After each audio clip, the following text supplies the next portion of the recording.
I went to South Korea thinking this was going to be a pretty straightforward trip. Good food, cool sights, maybe a few Instagram moments, and that's it. What I didn't expect was to end up in a city that made me rethink how people live, how cities function, and somehow have me seriously questioning why the best bread I ever had was in Seoul. Oh, about that Korean barbecue. I have some strong opinions about that later. I'm getting to the point now where I'm just not going places to say I've been there. I'm actually trying to experience them, understand them, and see what makes each place unique. And Seoul doesn't ease you in. It drops you right into a city that's moving fast, thinking ahead, and still holding on to centuries of history at the same time. So when I arrived at my hotel, I checked in at La Escape, and immediately I felt like I made a very sophisticated life decision. This place has an old world European aesthetic, almost like you stepped into a different area. But then you look outside and you realize you're in one of the most modern cities in the world. And I'm not gonna lie, places like that will have you walking a little bit different. You start acting like you've been there before. I hadn't, but I adjusted quickly. What stood out to me right away about Seoul was the balance.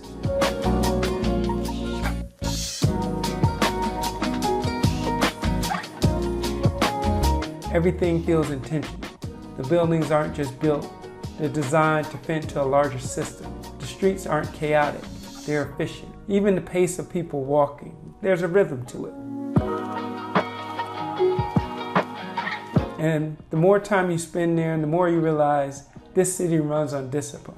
I took a walking tour, and one of the biggest things that stuck with me was learning about daily life, especially around education. In Korea, education just isn't important, it's everything. Students are putting in long hours, families are investing heavily, and the cost of staying competitive is high, financially and mentally. It made me reflect a little because where I come from, we value education as well, but not at that level.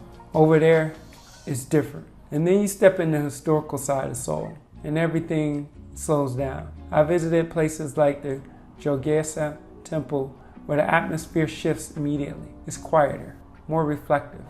You can feel that this place, people just come there to center themselves. Then there's the National Folk Museum of Korea, which gives you context to how people lived in the past and how traditions formed, and how much of that still carries on in modern life. And of course, all the palaces.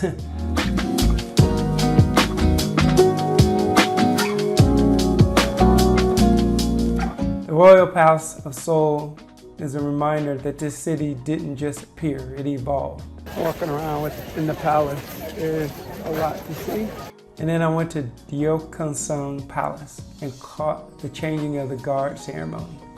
And what I thought would be a quick stop turned into me standing there, fully locked in, because it's just not a performance, it's a preservation.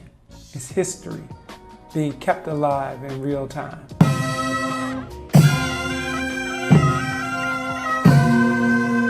If you're still enjoying this so far, go ahead and like and subscribe. It's a way to get this out to more people. Now on the flip side, Seoul is extremely modern. I spent time in Gangnam. Yes, that Gangnam. And beyond the song, it's actually one of the most developed, polished areas in the city. Everything feels elevated, fashion, the buildings, the energy. What's up? I'm here in Gangnam in Seoul, Korea, just checking out the neighborhood, about to go on a tour. Come with me. Then I went to an awesome place called Kyobo Bookstore. And this just isn't a place to buy books, it's a full experience. You got people reading, studying, browsing. It's calm, but it's active. And then later that night, I went over to Myeongdong Shopping Street. This place completely transforms at night. Lights, music, crowds. It's organized chaos in the best way possible. And somehow, it never feels overwhelming.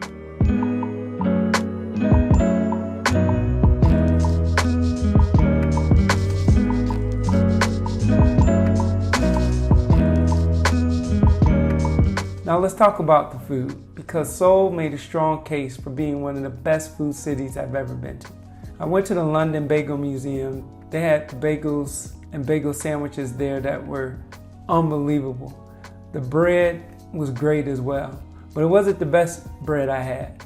I went to a place, I can't say the Korean word for it, but it stands for salt and bread. It caught me off guard because I came to Korea expecting certain foods and somehow this bread stole the show. I have no idea what this is, but it's like a croissant and it's real good, real good. That's when you know the city is serious about quality. I also spent additional time in the night markets just trying different things, walking around and observing. Food out here isn't rushed. It's prepared with intention and people take pride in what they serve.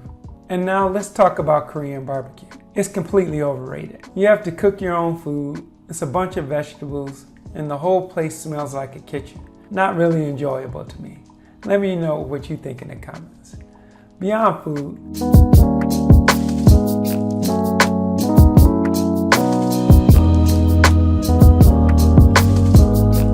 I also got a chance to step outside the city and see a different side of Korea. Places like the Museum Without Walls. You have other historic locations as well, and each of them gives you a deeper appreciation of how back this culture goes. It's just not preserved, it's respected.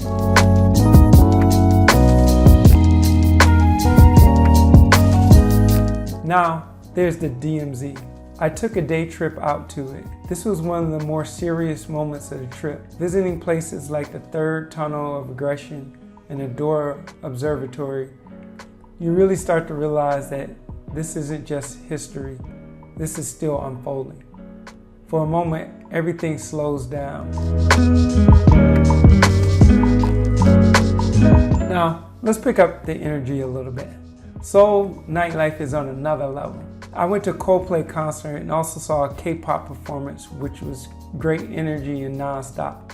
The crowd was engaged, production level was high, and everything felt intentional. But what really surprised me was the price. Compared to the US, it was significantly cheaper and honestly just as good, if not better in some ways. Seoul is one of those cities that gives you layers. At the surface, it's exciting. The food, the shopping, the nightlife. But underneath that, the structure, the discipline, the history, and depth.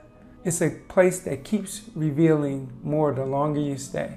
If you made it this far, I appreciate you. Go ahead and like and subscribe and drop a comment, especially if Seoul is on your list or if you've already been there. Well, this is my last day. I'm headed back to the airport at this point. It was fun in Seoul, it was fun in Taiwan. Asia's always very different and it never misses on its promise to deliver something exotic.